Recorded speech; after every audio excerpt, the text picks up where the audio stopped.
డిగ్రీలు పూర్తి చేసి చేతిలో సర్టిఫికెట్లతో భవిష్యత్తు కోసం, ఉద్యోగం కోసం ఊరు వదిలి వెళ్లాలా లేక మన కలలను ఇక్కడే సమాధి చేయాలా అని తలలు బాదుకునే ఎంతో మంది యువతకు ఇది ఒక సమాధానం. అవకాశాల కోసం వలసపోయే చేతులకు అద్భుతమైన కళను నేర్పిస్తూ అమరావతి యువతకు ఒక దిక్చూసిలా నిలిచాడు. చేదు వేపను పట్టుకొని స్థానిక యువత జీవితాల్లో తీపిని నింపుతున్నాడు. కేవలం ఒక్క పరిశ్రమతో ఒక ప్రాంత యువత ఆలోచనలనే మార్చేసిన ఆ ఆదర్శ యువకుడి స్ఫూర్తిదాయక ప్రయాణం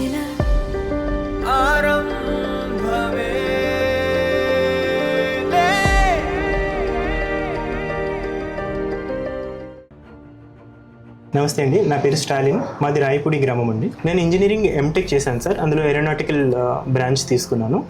నేను మొదటి నుంచి టీచింగ్ సెక్టర్లో ఉన్నాను సార్. ఏరోనాటికల్లో లెక్చరర్గా చేశాను. ఆ తర్వాత గ్లోబల్ ఏరో స్పోర్ట్స్ అని ఒక కంపెనీలో టెమ్ ఎడ్యుకేషన్లో పిల్లల్ని ట్రైన్ చేస్తారనమాట. కంపెనీలో నేను వర్క్ చేశాను. సో అక్కడున్న అనుభవంతో మన సొంతగా మన విలేజ్కి ఏదైనా చేయాలనే ఉద్దేశంతో ఆ అనుభవాన్ని మా విలేజ్లో ఉన్న రిక్వైర్మెంట్ని రెండింటిని కలిపి నీమ్ టాయ్స్ ఎస్టాబ్లిష్ చేశాను. నా పేరు ఖమ్మంపాటి రాజేశ్వరి. మాది రాయపూడి విలేజ్. నీమ్ టాయ్స్ కంపెనీలో రాకముందు నేను హౌస్ వైఫ్గా ఉండేదాన్ని. ఇక్కడికి వచ్చిన తర్వాత నేను ఇక్కడ పనిచేయడం వల్ల నా ఇంటికి నా వంతు సహాయం నేను చేస్తున్నాను. ఇక్కడికి పనికి రావడం వల్ల నాకు చాలా హ్యాపీగా ఉంది.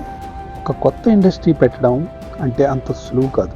వేప బొమ్మల అని చుట్టుపక్కల వాళ్ళు, స్నేహితులు అన్నప్పుడు ఆయనకి ఏమనిపించింది? ఆ నమ్మకాన్ని ఆయన ఎలా నిలబెట్టుకున్నారు? సో మొదటగా నాకు వచ్చిన ఐడియాని ఎవరికి షేర్ చేయలేదు సార్. నేను ఒక 10 నెలల పాటు నేను విజయవాడ సిటీలో వెళ్ళి అక్కడ ఒక చిన్న షటర్ రెంట్కి తీసుకొని ఒక చిన్న 20,000 పెట్టి ఒక చిన్న మషిన్ కొని అక్కడే నేను ఏరోప్లేన్ టాయ్స్ కానీ అలాంటివి చేసి మార్కెట్ చేసేవాడిని. అమెజాన్లో అలాగా సేల్ చేసేవాడిని. కొన్ని రోజుల తర్వాత కొన్ని ప్రోడక్ట్స్ చేసి నేను ఒకసారి కొండపల్లిలో బొమ్మలు అమ్మే వాళ్ళకి నేను టాయ్స్ అమ్మాను. సో అది నాకు చాలా కాన్ఫిడెన్స్ ఇచ్చింది. సో ఆ కాన్ఫిడెన్స్తో నేను తిరిగి 10 months తర్వాత మళ్ళీ ఊరికి వచ్చి అప్పుడు చిన్న సెటప్ ఎస్టాబ్లిష్ చేసి ఒక 2 ఎంప్లాయీస్ని తీసుకున్నాను. మొదట్లో ఎవరు నమ్మలేదు.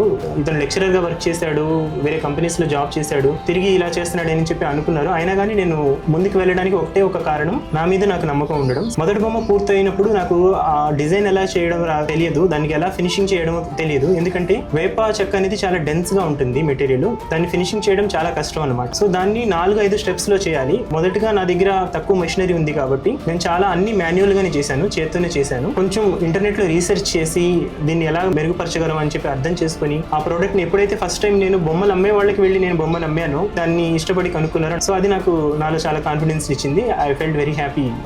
నీమ్ టాయ్స్ అని వేప కలపతోటి బొమ్మలు చేయటం, 2 స్టార్టప్స్ చూసి చాలా ఆనందం అనిపించింది. వన్ ఈజ్ నీమ్ టాయ్స్ అని చెప్పి శ్రీ స్టాలిన్ గారి ప్రోడక్ట్స్ చూస్తుంటే ఎంత ఇన్నోవేటివ్గా ఉంది. ఇట్లాంటి వాటికి ఆంధ్రప్రదేశ్ ప్రభుత్వం మనస్ఫూర్తిగా మీకు మరింత మార్కెట్స్ బలోపేతం వాళ్ళు మరింత దగ్గరగా తీసుకెళ్లాలనేది మా అభిప్రాయం, మా తపన. మేమందరం మీకు అండగా ఉంటామని తెలియజేసుకుంటాం. వేప చెక్కకు సహజంగానే క్రిమినాశక గుణాలు ఉంటాయి. పిల్లలు నోట్లో పెట్టుకున్నా హాని చేయవు. ఈ బొమ్మల డిజైన్ చేసేటప్పుడు పిల్లల భద్రత కోసం వీరు తీసుకునే ప్రత్యేక జాగ్రత్తలు ఏంటి?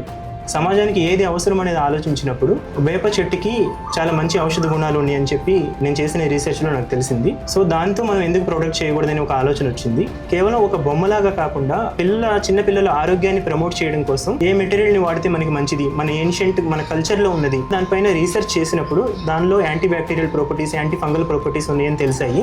దాని మీద ఇంకా ఫర్దర్ రీసెర్చ్ చేసి 100కి పైగా బొమ్మలు తయారు చేసాము. ప్రతి బొమ్మకి మేము చేసిన వాటికి టెస్టింగ్ ఉంటుంది. సలైవా టెస్టింగ్ అని, హార్డ్ మెటల్ టెస్టింగ్ అని చెప్పి ఈ టెస్టింగ్ మేము NABL అక్రిడిటేట్ సంస్థ ద్వారా టెస్ట్ చేయించి దానికి BIS సర్టిఫికేషన్ తీసుకున్నాము. బ్యూరో ఆఫ్ ఇండియన్ స్టాండర్డ్స్ అంటారు, అంటే మన ISI మార్క్ లాగా. నా పేరు బాజీ, మా ఊరు రాయపూడి అండి. కూలి పని చేసుకుంటే ఉన్నామని రాజధాని ప్రాంతం రైతులందరూ పొలాలనేది రాజధానికి ఇవ్వడం వల్ల కూలి పనులు తగ్గిపోవడం. సో అలాగే ఇక్కడ ఏదైతే ఫ్యాక్టరీ అనేది స్టార్ట్ చేయడంతో మేము ఇక్కడికి వచ్చి వర్క్ చేసుకోవడం స్టార్ట్ చేశాము. సో ఇక్కడికి వచ్చిన తర్వాత ఫ్యామిలీలో ఫైనాన్షియల్ ప్రాబ్లమ్స్ అనేది తగ్గుతూ వచ్చినాయి. ఈ ప్రయాణంలో కుటుంబ సభ్యుల మద్దతు ఎలా ఉండేది? మొదట భయపడ్డా, తరువాత ఆయన నమ్మకాన్ని చూసి వాళ్ళు ఎలా అండగా నిలిచారు? మొదట్లో వాస్తవానికి మా కుటుంబ సభ్యులు భయపడ్డారండి. ఎందుకంటే ఒక మంచి ఉద్యోగాన్ని వదిలేసుకొని సొంత కాళ్ళ మీద నిలబడదామని ఇలా వచ్చాడు, ఇన్వెస్ట్మెంట్ ఏం లేకుండా చేస్తున్నాడని కొంచెం కంగారు ఉన్న మాట వాస్తవమే. బట్ నేను ఫేజ్ వైజ్గా వాళ్ళకి రిజల్ట్ చూపించానమాట. ఒక 6 monthsలో మనం ఏం చేయగలం, ఆ తర్వాత నెక్స్ట్ 6 monthsలో ఏం చేయగలం అనేది వాళ్ళతో కూర్చొని ఎప్పుడు నేను డిస్కస్ చేసేవాడిని. నేను చేస్తుంది చెప్పేవాడిని. వాళ్ళలో ఒక నమ్మకం కలగడానికి వాళ్ళతో కమ్యూనికేట్ అవుతూనే ఉండేవాడిని. దానివల్ల వాళ్ళు నాకు క్రమక్రమంగా సపోర్ట్ చేయడం స్టార్ట్ అయింది. ఈ స్టేజ్కి వచ్చాక ఇక వాళ్ళు they felt very happy no. పరిశ్రమ ద్వారా స్థానికంగా ఎంతోమందికి ఉపాధి లభిస్తోంది. ముఖ్యంగా ఇక్కడి మహిళలకు అలాగే కళాకారులకు ఈ పరిశ్రమ ఎలా తోడ్పడుతుంది? సో నిరుద్యోగం నుంచి ఎలా బయటపడాలనేది మొదటి అంశం నన్ను ప్రేరేపించిన వాటిల్లో. ఇక్కడ లోకల్గా ఉన్న వాళ్ళంతా అగ్రి లేబరర్స్ అనమాట, వ్యవసాయ కూలీలు. వాళ్ళకి పని లేకుండా అయిపోయింది. వాళ్ళకి పని కల్పించాలనే ఉద్దేశం ఒకటి. దాంతోపాటు నిరుద్యోగ సమస్య నుంచి నాతో పాటు ఉన్న యువత కూడా కొంతైనా వాళ్ళని బయటకు తీసుకురావాలనే ఉద్దేశంతో 5 ఏళ్ల నుంచి మేము పనిచేస్తున్నాము. సో ఇందులో ఇప్పుడు 22 మంది అయ్యాము. 20 members లేడీసే ఉన్నారు, 2-3 members జెంట్స్ పనిచేస్తున్నారు. నా పేరు ఆశ అండి, రైపుడి. అంతకుముందు పొలం పనికి వెళ్ళేవాళ్ళం, మేము తుళ్ళూరు రైపుడి వెళ్ళేవాళ్ళం. ఇప్పుడు ఈ రాజధాని అయినాక పని లేకుండా ఉంటే ఈ కంపెనీ పెట్టిన తర్వాత పనికి వస్తున్నాం. 5 సంవత్సరాల నుంచి సంపాదించుకొని హాయిగా సంతోషంగా తింటున్నాము. ఇలాంటి ఎకో ఫ్రెండ్లీ స్టార్టప్స్ని, యువ పారిశ్రామికవేత్తలను ప్రోత్సహించడంలో ఏపీసీఆర్డీఏ పాత్ర ఎలాంటిది? అలాగే భవిష్యత్తులో ఈ పరిశ్రమ ఆశిస్తున్న మద్దతు ఎలాంటిది? దీనికి ఒక నేను ఎక్స్పీరియన్స్ కూడా చెప్తాను. మేము చేసే టాయ్స్ని ప్రమోట్ చేసుకోవడం కోసం ఒక రోజు సిఆర్డీ ఆఫీస్కి మేము తీసుకెళ్ళాము. సో వాళ్ళు 1 weekలోనే మాకు మళ్ళీ మా ఫ్యాక్టరీని విజిట్ చేసి మా స్టోరీని వాళ్ళు మొత్తం సిఆర్డీ ఆఫీస్లో వాళ్ళందరికీ చెప్పి ప్రమోట్ చేయడానికి ముందుకు వచ్చారు. సో ఈ ఒక్క ఎగ్జాంపుల్ చాలు వాళ్ళు రూరల్ డెవలప్మెంట్ని, ఎంప్లాయ్మెంట్ని ఎంత ప్రమోట్ చేస్తున్నారని చెప్పడానికి. అన్ని రకాల ఫెసిలిటీస్ మనకి రాబోతున్నాయి. ఆల్రెడీ చాలా వరకు ఇక్కడ జరుగుతుంది. సో ఇలాంటి ప్లేస్లో నీమ్ టాయ్స్ ఉండడం అనేది మేము చాలా లక్కీగా ఫీల్ అవుతున్నాము. ఇక్కడ నుంచి ఆపరేట్ చేస్తే ప్రపంచంలో ఉన్న అన్ని కార్నర్స్కి మేము రీచ్ అవ్వగలమనే నమ్మకం ఉంది. గవర్నమెంట్ నుంచి కూడా సపోర్ట్ మాకు అందుతుందనే నమ్మకం ఉంది సార్. రాబోయే కాలంలో గ్లోబల్ మార్కెట్లో చైనా ప్లాస్టిక్ బొమ్మల స్థానంలో అమరావతి వేప బొమ్మలు ప్రపంచవ్యాప్తంగా ఉన్న పిల్లల చేతుల్లో ఉండాలని వీరి కళ ఏ స్థాయికి చేరుకుంది? అలాగే వీరి ఫ్యూచర్ ప్లాన్ ఏంటి?